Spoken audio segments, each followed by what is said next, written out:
Layıklı bir övlad olsun ve hem atasının fərdəyilə olaraq tüm fəsilərini layıqlı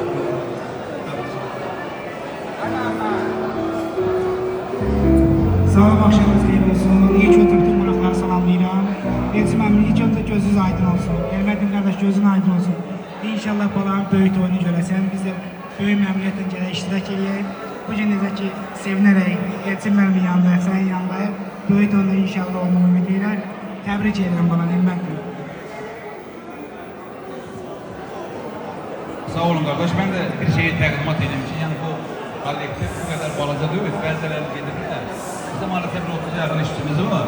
Yani Goranboy rayonu Azərbaycan dövlətinin 12 tane Avrupa çempionu, 4 kat 3 kat Avrupa çempionu, bir neçə nəfər, yani 5 tane altın sayı dünya çempionu ve Olimpiya üçüncüsü Səfərov Fəslər, Yunan Roma güreşi üzrə təqdim edibdir. Mən bu kollektivdən fəxr edirəm. Bunların hamısını arzu edirəm ki, bunların da qapılarında, evlərində həmişə belə xeyir işlərə gəlir. Sağ olsunlar. Teşekkürümüzü bildirin. Hanımlardan da tebrik varsa eşinebilir. Buyurun.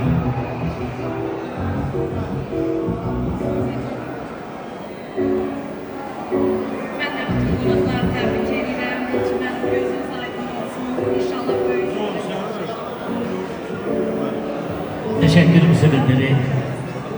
Kent Güney Nazar'a bir salon verin. Güzel bir nəğmə, şık bir musiqiyle değerli kolektifle kısa varız. Efendim sizler de var, benimle bizde varız. Teşekkür bildirin her birisi. Dinastetli sazım şiiri var ya.